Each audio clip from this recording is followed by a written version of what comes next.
Welcome back to another video. और आज हम लोग वीडियो देखने जा रहे हैं शुक्राचार्य से रिलेटेड। और अभी रिसेंटली एक मूवी का टीज़र भी हम लोगों ने देखा है जिसका नाम महाकाली था, और उसके अंदर शुक्राचार्य जी का भी जिक्र हुआ था, लाइक एक रोल कैरेक्टर जो अक्षय खन्ना प्ले कर रहे हैं।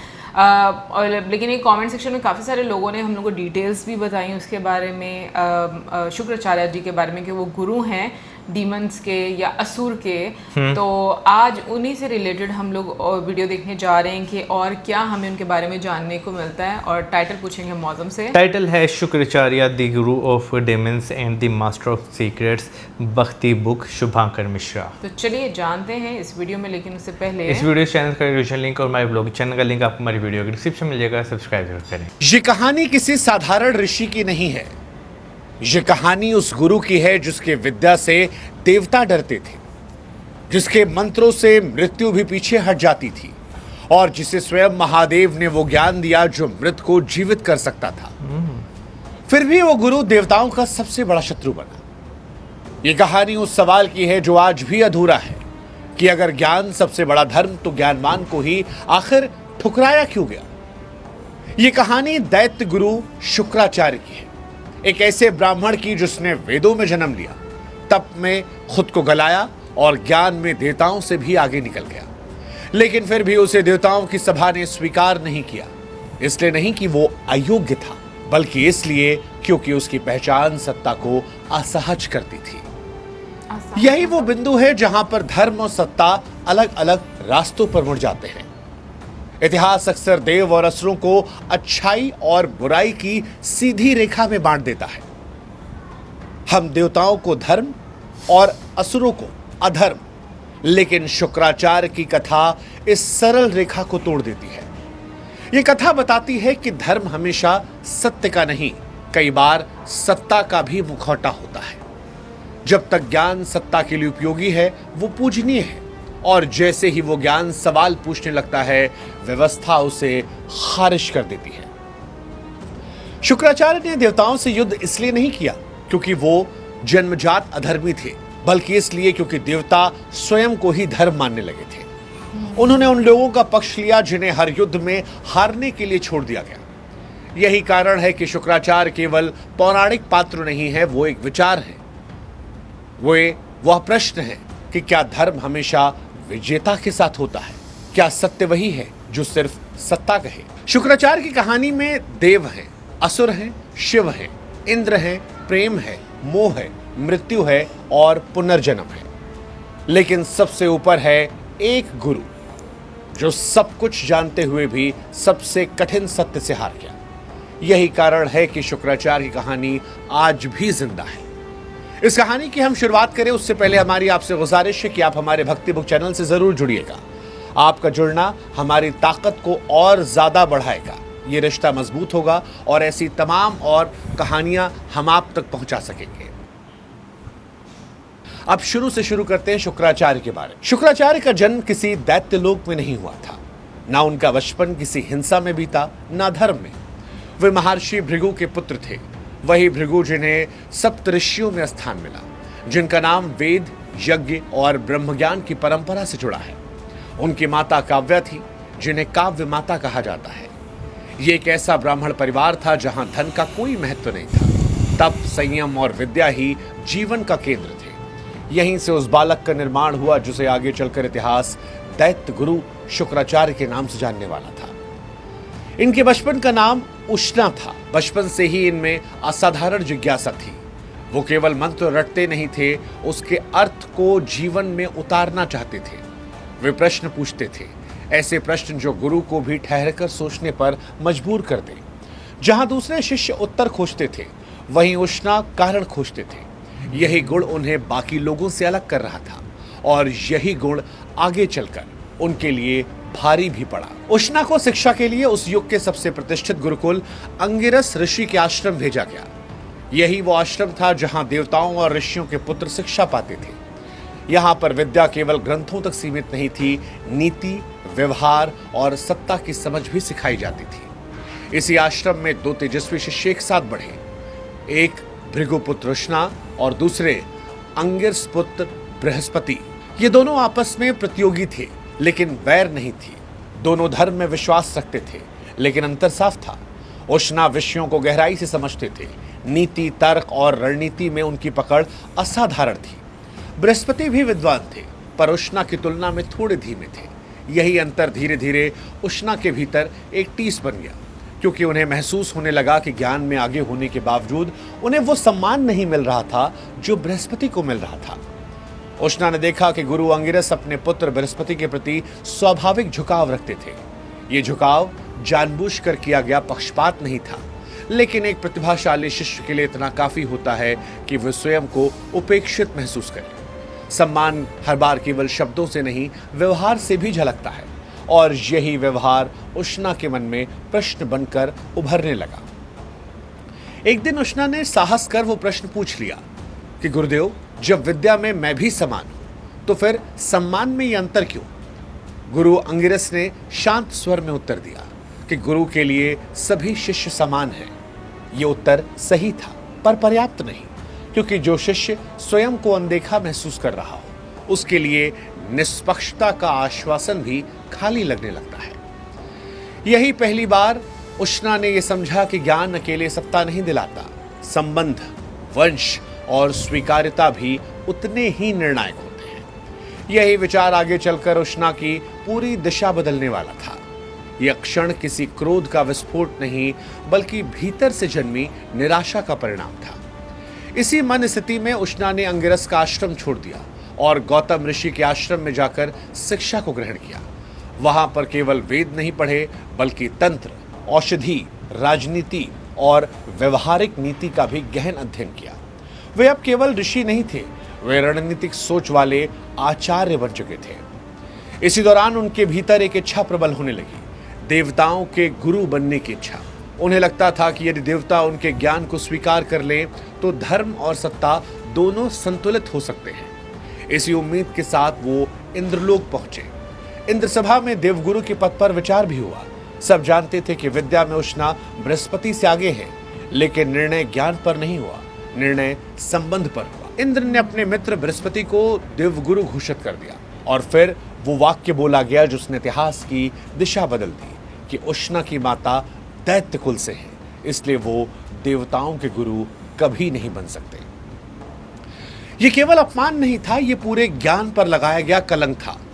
उसी दिन उष्णा ने देवताओं से मुख मोड़ लिया और पाताल लोक की तरफ प्रस्थान कर लिया, और वहीं पर उष्णा समाप्त हो गए, और यहीं से जन्म होता है दैत्य गुरु शुक्राचार्य का। पाताललोक पहुंचते ही शुक्राचार्य को पहली बार यह स्पष्ट दिखा कि देव और असुर के बीच का अंतर जन्म का नहीं, व्यवस्था का परिणाम है। असुर किसी नैतिक पतन के कारण नहीं हारते थे, वे हर बार इसलिए हारते थे क्योंकि नियम उनके लिए बने ही नहीं थे। युद्ध भूमि में उनका पराक्रम देवताओं से कम नहीं था, तप, शौर्य और बलिदान में भी वो कहीं पीछे नहीं थे। लेकिन हर युद्ध के अंत में एक ही दृश्य दोहराया जाता, असुरों की चिताएं और देवताओं का विजय उत्सव। कारण एक ही था, अमृत। देवता मरते नहीं थे, और जो नहीं मरता वो हारता भी नहीं। शुक्राचार्य के लिए यह धर्म नहीं था, यह सत्ता का गणित था। उन्होंने पहली बार असुरों से कहा कि हार तुम्हारी कमजोरी नहीं, व्यवस्था की बेईमानी है। जब एक पक्ष के लिए मृत्यु स्थायी हो और दूसरे पक्ष के लिए अस्थायी, तो युद्ध केवल एक नाटक रह जाता है। यहीं से शुक्राचार्य केवल मंत्रदाता गुरु नहीं रहे, वे असुर चेतना के शिल्पकार बने। उन्होंने अस्त्रों से पहले सोच बदलने पर जोर दिया। असुरों को समझाया कि शक्ति का अर्थ केवल आक्रमण नहीं, धैर्य, प्रतीक्षा और सही समय भी होता है। धीरे धीरे असुर समाज का चरित्र बदलने लगा। व्यक्तिगत वीरता के स्थान पर सामूहिक रणनीति सामने आई। बलि जैसे राजा केवल युद्ध प्रिय नहीं रहे, वे शासन और संतुलन समझने लगे।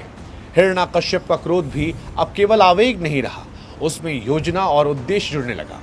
लेकिन फिर भी हर युद्ध के परिणाम वही रहते, असुर मरते, देव लौट जाते। यही वो क्षण था जब शुक्राचार्य ने पहली बार खुले शब्दों में कहा कि ये युद्ध नहीं है, ये छल है।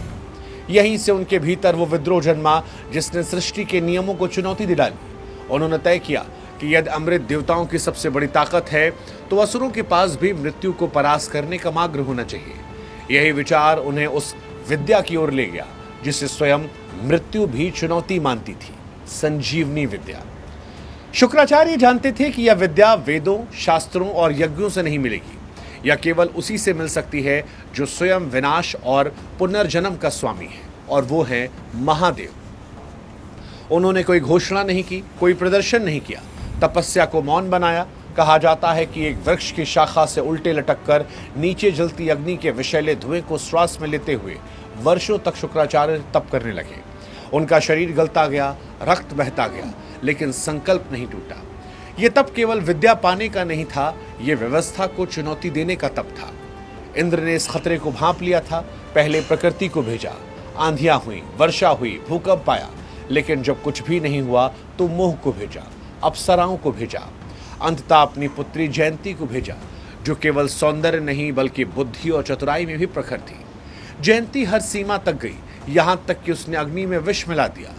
धुएं ने शुक्राचार्य के शरीर को छलनी कर दिया, लेकिन उनकी आंखें नहीं खुली। जयंती अपराध बोध में टूट गई और वापस लौट आई, और अंततः भगवान शिव स्वयं प्रकट हुए। उन्होंने तब से प्रसन्न होकर संजीवनी विद्या दी, हालांकि साथ में चेतावनी भी दी कि यह विद्या संतुलन के लिए है, सत्ता के लिए नहीं। शुक्राचार्य ने वचन दिया, लेकिन इतिहास गवाह है कि युद्ध में वचन अक्सर परिस्थितियों के नीचे दब जाते हैं। संजीवनी विद्या के बाद युद्ध का स्वरूप बदल गया। अब असुर भी मरकर लौट आते, देव अमृत से लौटते थे, असुर संजीवनी से। मृत्यु का नियम अर्थहीन होने लगा था, युद्ध अनंत हो गया था और सृष्टि का संतुलन डगमगाने लगा था। यही वो क्षण था जब देवताओं ने भगवान भोलेनाथ से गुहार लगाई। संतुलन को टूटता देख भगवान शिव क्रोधित हुए और शुक्राचार्य को निगल लिया। शिव के उदर में न समय था, न दिशा, केवल मौन। वहीं शुक्राचार्य ने पहली बार यह समझा कि अन्याय से लड़ते लड़ते वे स्वयं व्यवस्था के लिए खतरा बन गए थे। अंततः माता पार्वती के हस्तक्षेप से भगवान शिव शांत हुए और शुक्राचार्य शुक्र रूप में बाहर लौटे। वे लौटे, लेकिन अब वो पहले जैसे नहीं थे। वे अब जानते थे कि शक्ति का प्रयोग जितना जरूरी है, उतना ही जरूरी उसकी सीमा। संजीवनी विद्या के बाद देवताओं को भी यह स्पष्ट हो गया था, युद्ध केवल शक्ति का प्रश्न नहीं है। जब मृत्यु भी पराजय नहीं रही, तब विजय का अर्थ समाप्त हो गया। अमृत और संजीवनी, इन दोनों ने मिलकर युद्ध को अनंत बना दिया था। देवताओं ने पहली बार स्वीकार किया कि यदि यह स्थिति बनी रही तो ना देव बचेंगे ना असुर, केवल युद्ध बचेगा। और यहीं से देवताओं ने भी अस्त्र की जगह रणनीति बदली। देवगुरु बृहस्पति ये जानते थे कि जिस विद्या को बल से नहीं छीना जा सकता, उसे विश्वास से पाया जा सकता है। उन्होंने अपने पुत्र कच्छ को बुलाया। यह आदेश कोई साधारण आज्ञा नहीं थी, ये पुत्र को शत्रु के घर भेजने का निर्णय था, जहां हर सांस संदेह से भरी थी। कच्छ ने भी कोई प्रश्न नहीं किया। उसने अपना देवत्व, अपना अहंकार और अपनी पहचान सब कुछ उतार दिया और एक साधारण ब्राह्मण शिष्य बनकर शुक्राचार्य के आश्रम में प्रवेश किया। शुक्राचार्य ने उसे देखा पर परखा नहीं, न कुल पूछा न उद्देश्य। ज्ञान के सामने हमेशा व्यक्ति को रखा, पहचान को नहीं। यही शुक्राचार्य का धर्म था और यही उनकी त्रासदी। कच्छ वर्षों तक उनके आश्रम में रहा। उसने लकड़ियां काटी, गौ चराई, गुरु के चरण धोए, मौन रखा, अपमान सहा, और वो शिष्य नहीं तब बन गया। उसी आश्रम में देवयानी रहती थी, जो शुक्राचार्य की पुत्री थी। देवयानी ने कच्छ में वो देखा जो उन्हें असुर युवकों में नहीं दिखा था, और वो था संयम। सत्ता के बीच पला हुआ ये युवक सत्ता से मुक्त दिखाई दे रहा था। उसका मौन, उसका धैर्य, उसका झुकाव धीरे धीरे देवयानी के भीतर उतर रहा था। ये प्रेम सहज नहीं था, ये राजनीति की छाया में जन्मा प्रेम था, इसलिए उसका भविष्य भी विषाक्त था। असुरों को जब ये बात पता चली कि देवताओं का पुत्र उनके गुरु के सानिध्य में है, तो भय ने विवेक को हराया। उन्होंने ये नहीं सोचा कि गुरु का विश्वास टूटेगा, बल्कि केवल ये सोचा कि यदि संजीवनी विद्या देवताओं तक पहुंच गई तो वो सदा के लिए हार जाएंगे, और कच्छ की हत्या कर दी गई। देवयानी का विलाप आश्रम में गूंज उठा और शुक्राचार्य ने संजीवनी मंत्र से कच्छ को पुनर्जीवित कर दिया। ये क्रम बार बार दोहराया गया। हर बार कच्छ मारा जाता, हर बार जीवित होता, हर बार गुरु की विद्या और मजबूत होती गई, और हर बार असुरों का भय गहरा होता गया। अंततः वो किया गया जिसकी कल्पना भी अधर्म थी। कच्छ को जलाकर मार दिया गया और उसकी राख गुरु के पेय में मिला दी गई। अब गुरु के सामने कोई शास्त्र नहीं था, केवल धर्म संकट था। यदि मंत्र बोला जाता तो शिष्य जीवित होता, लेकिन गुरु मर जाता। यदि मौन रखा जाता तो पुत्री टूट जाती। यह वो गुरु थे जिन्होंने मृत्यु को चुनौती दी थी, पर आज वो प्रेम और कर्तव्य के बीच में खड़े थे। देवयानी के आंसू भारी पड़े और शुक्राचार्य ने इसके बाद मंत्र पढ़ना शुरू किया। कच्छ जीवित हो गया और उसी क्षण वो गुरु जिसने मृत्यु को हराया वो स्वयं मृत्यु में प्रवेश कर गया। ये मृत्यु केवल देह की मृत्यु नहीं थी, ये उस भ्रम की मृत्यु थी कि ज्ञान मनुष्य को सर्वज्ञ बना देता है। कच्छ ने गुरु को प्रणाम किया और लौटने लगा। देवयानी ने विवाह का प्रस्ताव रखा, प्रेम से नहीं अधिकार से। कच्छ ने मना किया, उसने कहा यह संबंध धर्म के विरुद्ध है। यही प्रेम अपमान में बदल गया और देवयानी ने श्राप दिया, कच्छ जब भी संजीवनी विद्या चाहेगा वो उसे भूल जाएगा। कच्छ ने भी श्राप को स्वीकार किया क्योंकि वो जानता था कि जो ज्ञान छल से पाया जाए वो स्मृति की योग्य नहीं होता। अंततः कच्छ ने गुरु के प्रति अंतिम कर्तव्य निभाया और संजीवनी विद्या से शुक्राचार्य को पुनर्जीवित कर दिया। गुरु लौट आए पर पहले जैसे नहीं। अब वो जानते थे कि मृत्यु को मन से हराया जा सकता है लेकिन मोह को नहीं, और यहीं से जो बचता है वो सबसे कठिन प्रश्न है। शुक्राचार्य कथा यहाँ समाप्त नहीं होती, यहाँ से प्रश्न शुरू होते हैं कि क्या अन्याय के विरुद्ध लड़ना हमेशा धर्म होता है या कभी कभी वही संघर्ष स्वयं अन्याय बन जाता है? क्या ज्ञान निष्पक्ष होता है या उसे धारण करने वाले का मन उसे रंग देता है? शुक्राचार्य ने असुरों को न्याय दिलाने के लिए संजीवनी पाई, लेकिन उसी विद्या ने सृष्टि का संतुलन हिलाया। उन्होंने शिष्य को बिना देखे पहचाने स्वीकार किया, लेकिन उसे विश्वास ने उन्हें छल का शिकार बनाया। उन्होंने मृत्यु को तो हरा दिया पर वो मुंह से हार गए। और शायद शुक्राचार्य की कथा का सबसे बड़ा सत्य भी यही है, ज्ञान सबसे शक्तिशाली अस्त्र नहीं विवेक है, क्योंकि ज्ञान बिना विवेक के वही करता है जो मृत्यु और संजीवनी ने किया। मृत्यु को हराकर जीवन का अर्थ छीना गया। और शायद इसीलिए हर युग में शुक्राचार्य जरूरी होते हैं, लेकिन हर युग में सबसे ज्यादा उन्हें ही अकेला होना पड़ता है।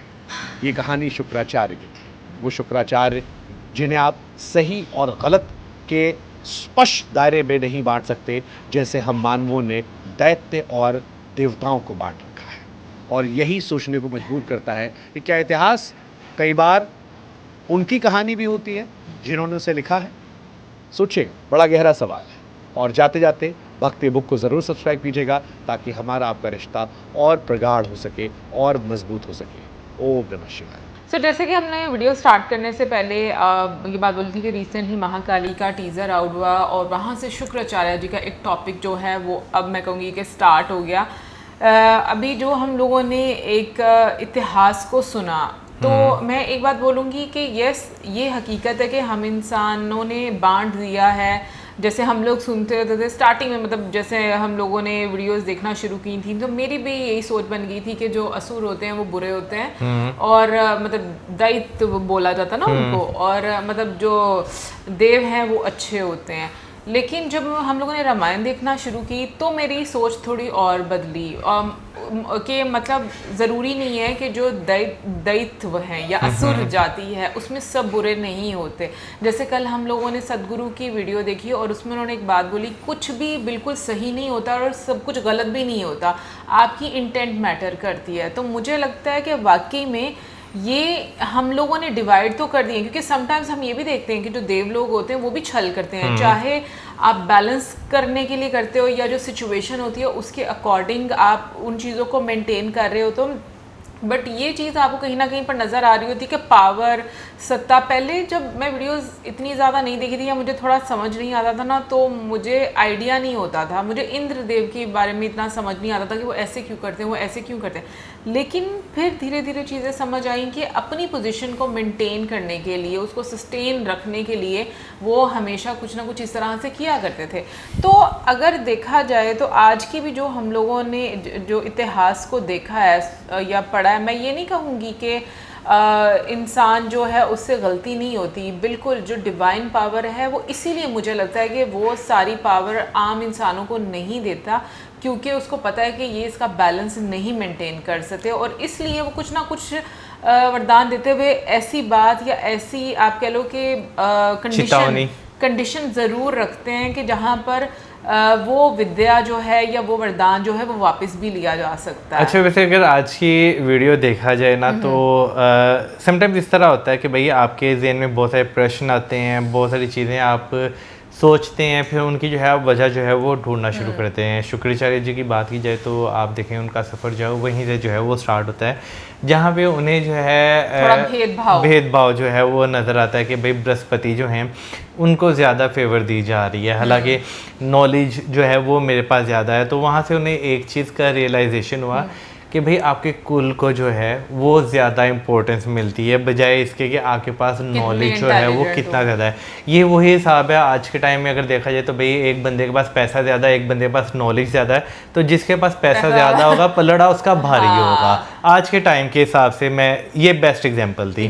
तो यही चीज़ आपको जो है वो देखने को मिलती। तो उस चीज़ से चलते आगे उन्होंने संजीवनी बूटी ली। नहीं, जब वो देव लोगों के पास गए वहां पर भी तो उनके साथ ये हुआ ना कि इंद्रदेव ने हाँ इंद्रदेव वही ना, चलते उन्हें वो संजीवनी मंत्र जो है वो मिला। मैंने पहले बूटी कह दिया, संजीवनी मंत्र मिला। फिर जब उन्होंने उसका इस्तेमाल किया तो कहीं ना कहीं उन्हें लगा कि नहीं ये सही नहीं है, बैलेंस एक जो है वो रहना चाहिए। उन तरह से देव लोगों को भी ये चीज़ जो है महसूस हुई। तो आप ये देखें टाइम टू टाइम उन्होंने भी काफ़ी कुछ जो है वो और सीखा नॉलेज। अच्छा, मैं ये ज़रूर पूछना चाहूँगी कि ये जो पुनर्जन्म का मतलब एक साइकिल है, ये वहाँ से स्टार्ट हुआ था, ये मैं ज़रूर जानना चाहूँगी। क्योंकि ऐसे मतलब मेरे दिमाग में ये एक क्वेश्चन आ रहा है। हाँ, इनके जिस तरह से उनके पास ये विद्या थी और उन्होंने इस चीज़ को कंटिन्यू किया, फिर अपनी जो बेटी है उसके मोह में आकर, मतलब माया तो है ही ना, तो वो मोह किसी भी तरह का हो सकता है। बट ये कि बिल्कुल बहुत इंटरेस्टिंग मैं कहूँगी कि आज जो वीडियो थी बहुत आपको एक अलग साइड जो है वो देखने को मिली, वरना हम लोगों ने हिरण्यकश्यप वाली मूवी में ही उनको देखा था। सो कमेंट सेक्शन में आप अपनी ओपिनियन ज़रूर दीजिएगा अगर आपको इस साइड के बारे में आइडिया था, और आप क्या बोलते हैं इस पक्ष में ये भी ज़रूर बताइएगा। और मिलेंगे नेक्स्ट टाइम। सब्सक्राइब करना। Good bye.